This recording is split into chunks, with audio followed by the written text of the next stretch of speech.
Jay here from Stretford, Paddock. This is the Paper Talk. As you can see, I'm in the studio. First of all, apologies. We're 5 minutes late there. Gremlins in the system, whatever you want to call it. To be honest with you, it's me and Stephen Howson getting carried away chatting and then realising that time had passed on. So that's why we're 5 minutes late. So I apologise. But we've got loads of stories to get through, including some Victor Osimhen, Harry Kane stories. We love a bit of that, don't we? I think we've got Denzel Dumfries. Is he on the list? I'll put him on. Is he? No, he's not. Ignore me. I'm making things up. Sorry. It's all right. We've got Marcus Rashford as well, because Gareth Southgate's given this interview where he's spoken about Marcus Rashford and his decision to only give Marcus 5 minutes in the France game and not really feature much towards the end of that tournament. So he's explained that one, kind of doubled down on it, so we'll be getting into all that. And Chiesa as well, we've been linked with him. So there's loads of stuff to talk about. So get involved in the comments and the chat and let us know what you think. Harry Yule says, morning Jay, loving the haircut, thank you. Did it this morning, I'm glad you've noticed. No one else did. Squawk says, Southgate to manage Asda. Love that. Squawk also says, morning Jay, you beautiful baldy. Danny Inns, morning Jay. Solo in the chat says, good morning Jay. Whitterbird says, hey Jay, hope you're well. Yes, I am, thank you. Rob Halliday Drum says, morning Jay. Yep, good morning, man. It's Friday, innit? Has anyone got that Friday feeling? I'm a bit of an old school United fan me as well. I still get a little bit like, oh, it's the FA Cup this weekend. Do you know what I mean? Does anyone else feel like that? Or are you just like, who cares, it's Premier League or bust?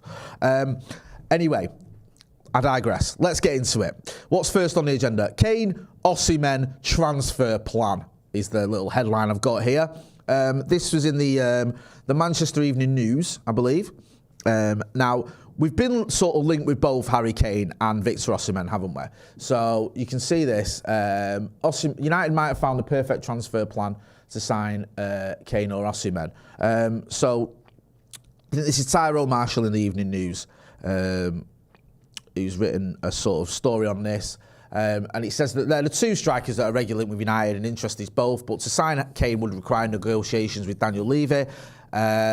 And even if he signs, and even if he refuses to sign a new contracts, it will be an expensive deal to do. If Osimhen fires Napoli to Serie A title and deep into the Champions League, he's likely to require a 9-figure transfer fee to be extracted from a delirious Naples. Listen, I think that no matter what happens with either of those two players, if you want him, you're going to have to pay big money. I know Kane could potentially have 1 year left on his deal, I think, if we get him this summer, but he's still going to cost a lot of money. Daniel Levy, he's a shrewd operator, isn't he? Victor Osimhen, Napoli paid a lot for him. That's the sort of fly in the ointment there. They paid, I think, an initial fee of about 60, 70 million, rising up to 80 million for him. And now he's smashing it and could lead them to a Serie A title or, you know, the Scudetto. So you're going to have to pay big money for them out. You're not going to get either of those players on the cheap. And it looks like the smart money is United going for one or the other. Now, the big question is, are we going to have the money for it? The answer to that question, or the follow-up question, be who are the new owners? I think if a new owner comes in, which should happen, they're going to want to make a marquee signing. I think there's going to be that sort of thing of, I've come in, I'm going to redo the stadium, I'm going to redo the training ground, and here's a shiny new signing to show you that we mean business. I might be wrong. It's just my theory. What I don't want them to do is come in and go, do a Todd Burley and go, here's 27 new players, because we don't need that many. And while we're at it, I'm going to bring a new manager in, because that would be a joke. Stick with Ten Hag. He knows what he's doing. Just back him properly. We need certain signings. The most obvious one is a number 9. I love Anthony Martial, but let's face facts. The kid's constantly injured. He's injured all the time. And you can't rely on him. Now, the sort of, you know, the question is, well, do you get a backup to Anthony Martial? But then, if you're getting a backup striker, by definition, they're probably not elite. They're probably a striker who's, you know, the sort of the second tier of the top level. Because if your sort of, you know, sales pitch to a striker is come to United and be second fiddle to Anthony Martial, is Harry Kane going to do that? Is Victor Osimhen going to do that? No. That means you're shopping at a sort of lower level. If you're going to go out and get an elite striker, you're going to have to pay big money. Harry Kane or Victor Osimhen would be those type of guys. Danny In says, hit that like button. Yeah. Oh, Tim Farrow says, Vlahovic. Yeah, I've seen this quite a few times, people suggesting this. Now, the good thing about Dusan Vlahovic is he's at Juve, isn't he? Now, Juve are in all this sort of trouble they've had this 15 points deduction. There's all this talk that they might have to have a little bit of a fire sale, that maybe they're going to have to get rid of a few players. He's the prize asset. Now, they're not going to let him go on a cheap, because even if they do have to get rid of him, or even does leave, he's still a prized asset, and he's still a very, very good young striker. He's 22, and he's wanted by a lot of clubs. There's a lot of clubs that are interested in him, I should say, not just Manchester United. But he looks at his numbers at Fiorentina, who's smashing it there. He's carried on doing really well at Juve as well. So you're not going to get him cheap, even if Juve did feel like they had to sell. He's one that a lot of people are suggesting. I've seen it a lot of comments on social media and obviously in the chat as well. Maybe he's one. Victor Osimhen, another one. Harry Kane, another one. Get involved in the comments. If you had Vlahovic, Kane or Osimhen, who would be your choice out of those three? Is there someone else that you look at and you go, why are we not going for him, Jay? There's another one there. Andrew Smith says, Jay, if we go for Kane, does that damage Marcus's England chances even more? I don't think so. I think Kane and Marcus are together in England. I think Marcus now has to start for England. I think there's no debate. We'll get to Marcus in a minute as well, but I think he has to start for England, whether that's on the left or down the middle. It's probably on the left, in it, with Kane down the middle. But he starts. For me, he's got to be one of the first names, if not the first name on the team sheet. There's only Erling Haaland who's more prolific in the Premier League. So, and he's obviously not English. So, just get Marcus Rashford in that team. Josh W says, Jay, what do you think of no TRA for the Reading game? I'm gutted, but think the club will definitely notice the lack of atmosphere. Yeah, I'm gutted. I'm going to be here on the watch along tomorrow. You know me, I don't miss the home games, but no TRA, which kind of edged me towards that decision anyway. It's not like I only go if there's a TRA, but I am in the TRA every week. And also, Joe's off, so I said I'll do the watch along. But yeah, I don't like the fact there's no TRA. I think it's the TRA, the Red Army, it's just the section of the United ground, if you're not sure, where it's a bit old school. No one really has the phone out. People sort of get behind the team and chant and sing. I know people do that all over the stadium, but it's a bit different where they sort of say, don't take loads of photos and have your phones out, put them away and just get into the singing and that. I love the atmosphere. Good chance to meet up with some of my mates. Yeah, so I'm disappointed it's not going to be there for tomorrow.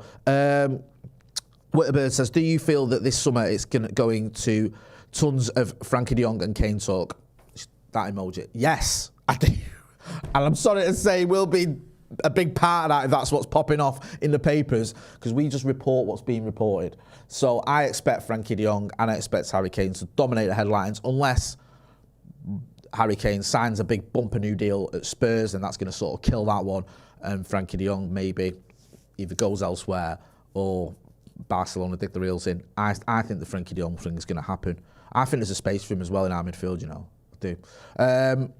Fabi1 says, go for Vlahovic. He's significantly cheaper than Osimhen, as Juve might be forced to sell. I think everything in that sort of statement is right. I think that he could be cheaper than Osimhen, and I think Juve might feel like they've got to sell him, but I still think it'll cost a lot of money. Because I think Victor Osimhen, to buy him, would cost you 100 million, maybe even more. And I think Vlahovic maybe like just a little bit less than that, but still a lot of money. If that makes sense. What's next on the agenda? Chiesa. So this has come from Calcio Mercato, who they love a good transfer story, don't they? I'm looking at it here, and it's translated, and it makes absolutely no sense. But I'll try and do it. Juve transfer market: Manchester United's shadow on Federico Chiesa. Several top clubs already, this is from Calcio Mercato, they can see it, are already lurking and monitoring the situation at Juventus. In recent days after the penalty, rumours have also circulated about Federico Chiesa. So this goes into what I was saying about Vlahovic as well. Juve lost all these points because of apparently they were inflating the transfer fees or something, weren't they, to try and, or doing something a bit wrong when it came to the transfer fees, and they've had this 15-point penalty.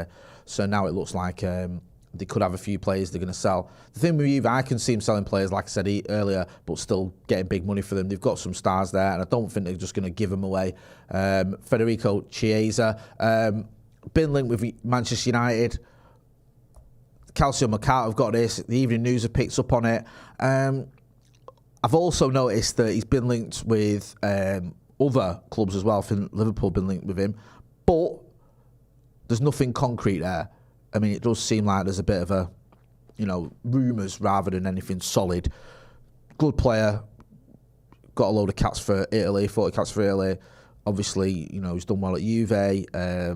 Another one that made the move from Fiorentina to Juventus. What do you think of him? Is he someone you'd want to see us bring in? I mean, you need a squad. Does he start straight away? Is he straight in? I think maybe. You need options. That's part of the problem at Manchester United at the minute. I feel like we're overly reliant on Marcus Rashford and also Casemiro as well. So if we did get, say, I know people are fed up of hearing it, Frenkie de Jong, and we did get in one or two other options as well, then that would make a lot more sense. Stuart Thomas says, "G'day from Melbourne, Jay. Sorry I'm late again. I was a little bit late this morning, bro, so don't worry about it." Tim Farrell says, "Jay, we don't need Chaser. Great player, but we're stacked." Fair enough. Ramon Pezigan says, "We still in for Ivan Toney?" I think the gambling thing has sort of put a spanner in that works, because I don't know what's happening with it. And he got like 250 cases against him. I might be wrong on that one, so forgive me, Ivan, if you're watching, and I've added numbers there to your issues. But yeah, there was these reports that he's been investigated, or there's this gambling thing where he was betting on football matches. So we don't know what the punishment's going to be, as far as I know. And that is one of the reasons why I'm not sure that a transfer of Ivan Toney to Manchester United is likely to happen. I just think that sort of puts you off. I think with Toney, I still feel like, even though he's having a very good season, if you did bring him in, would he be the guy that comes in as second choice Martial? Would that be the one where you go, you're coming in, and it's going to be you, Martial, sort of rotating, and he'd be like, all right with that one? I don't know. What do you reckon? Let me know. I just feel like, I'll be honest with you, I don't see Ivan Toney happening. I just don't. I think it's unlikely. But again, I might be wrong. There's this report. Someone just asked me in the comments. Let me just see it. If I can get your comment up. Sorry. I'm all over the gaff. Manish Bandari says, "Jay, what's your say on Tielemans' scoop by United?" So this is a story about... I've just lost it. I just had it. About Yuri Tielemans. I think this is him being offered, in it, to United, I think, for about 35 million or something, I read. Tielemans is a good player. I'm not a huge fan, I'll be honest with you. I think he's a decent player. Could he come to United? Could he end up at United? Maybe. Could he do a job? Probably, if he's rotated, yeah. I don't think you'd have any issues if he was in your squad. I don't know. I feel like he's gone off the boil a little bit. So I'm a little bit lukewarm on that one. Get involved in the comments, get involved in the chat. Listen, if he came in as a squad player, I don't think that's anything, to worry about. And also, you could rotate him. If Yuri Tielemans starts in a Premier League game, you're not going to go, what's going on here? That's a disaster. So it kind of makes sense. I don't know. It's just not one that's really getting me going. But, if we get him, then it's not a bad move, is it, to get someone with Premier League experience who has done well at Leicester over the years and, scored the winner in the FA Cup final, didn't he? MUFC says, "I'd rather Neves than Tielemans." Shout. Ruben Neves is constantly linked to Manchester United. Hit that like button, please. Dale Gibson says, "Morning, Jay. I'm late to this. Apologies." This is Dale Gibson. So apologies if you discussed this already, but any news on next round our way? I think we'll have a next round our way in a couple of weeks' time. We've sort of, because we usually do it on a Wednesday afternoon, we've had games on a Wednesday. So we've had to sort of shift it a little bit, because the trouble is we do it on Wednesday at 4. Game kicks off at 8, it sort of gets lost in the game stuff. So we will be bringing it back, because me and Scotty love having a chat about anything. So yeah, probably in a couple of weeks. I'll keep you posted though, but it is coming back. It's on a bit of a sabbatical, but don't worry, it's not gone forever. Right, should we talk about Gareth Southgate and Marcus Rashford?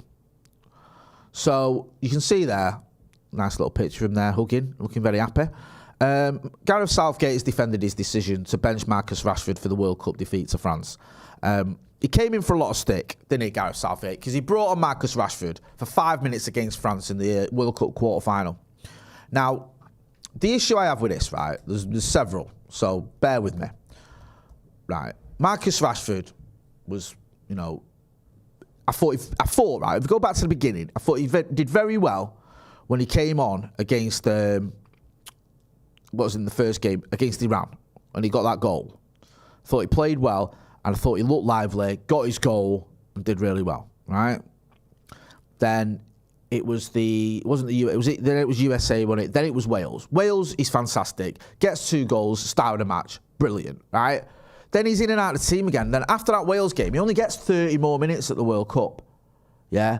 He gets 25 minutes, whatever it was, against Senegal and 5 minutes against France. And I don't get it, right? I never understood that. When a player's playing really well, and especially attacking player, he's on fire, he's got that momentum, why are you dropping him? He should have started against Senegal, for me. And that's a team, no disrespect to Senegal, that weren't great. And I think if he starts that game, he gets more goals. I do. And then you go into the France game with Marcus Rashford, potentially with 4 or even 5 goals under his belt in this World Cup, up for the Golden Boot.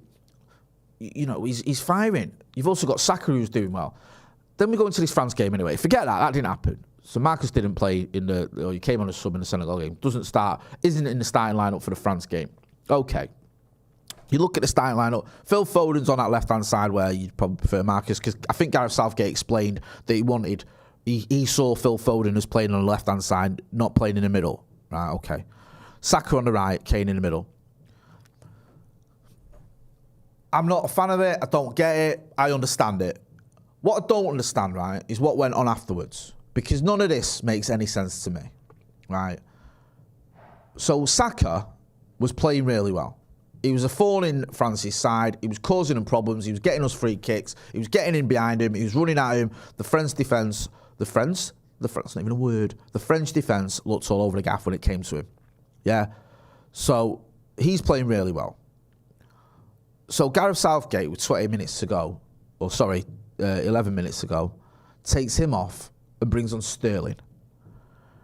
A bit of a weird one, that, because Sterling hadn't played or trained much because, unfortunately for him, his house, I think, had been burgled. His family had been robbed or whatever. So, and I feel for him, I do. And I respect the fact he was willing to come back and play in the World Cup, because he flew back to London, I think, then came back. But he's not trained. And he's been on a flight for 2 days out of the last 5. So why is he starting over Marcus, or why is he being brought on ahead of Marcus Rashford, who's not only fit and trained all the time, but has also been firing him in the World Cup? That made no sense to me. And then you do bring on Marcus eventually. You take off Foden and you give Marcus 5 minutes, and it's just not long enough to affect the game. So I don't really get all that. It didn't make any sense to me, to be honest with you. I was a bit confused by it. It was a bit annoying because I felt like we could have beaten France. I genuinely think that. And I say we because I'm an England fan. I don't, caveat, I care more about United, obviously. But I think England could have beaten France. And I think Marcus Rashford could have helped us do it. I really do. And I feel like what he was given was not long enough. So Gareth Southgate's done this interview with, I think he's done it with Dan Roan. And he said that, I think people are looking at his form post-tournament as much as anything, because Marcus is on fire. Had Marcus played and the result being like that, they'd have been saying Phil Foden should have played, or Jack Grealish. So I've got peace with what we did and how we went about it. I also know that's how the narrative always works after our games. But that's the point. Had Marcus played and the result being like that, they'd have been saying Phil Foden should have played, or Jack Grealish. But I don't think the result would have been like that had Marcus played. That's the thing. That's the argument. I'm not saying if he'd have played Marcus, England would have still lost 2-1 to France. I think we'd have won. I do. And I think he'd have been a big part of it. And I don't buy into this narrative, but it's just post-tournament that he's been playing well. Because he got himself into the England team, back into the England team, because he was playing well before the tournament. And he was playing well during the tournament. So that argument, to me, is flawed. What do you lot think? I admit, I have got Marcus tinted glasses on. I absolutely love Marcus Rashford.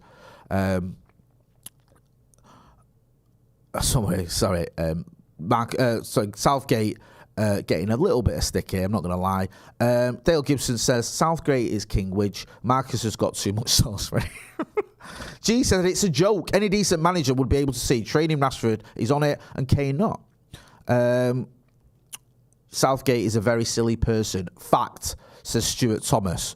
Rob Halliday Drum says Sterling is his pal. Kay Buckley says Sterling scored 5 at the Euros.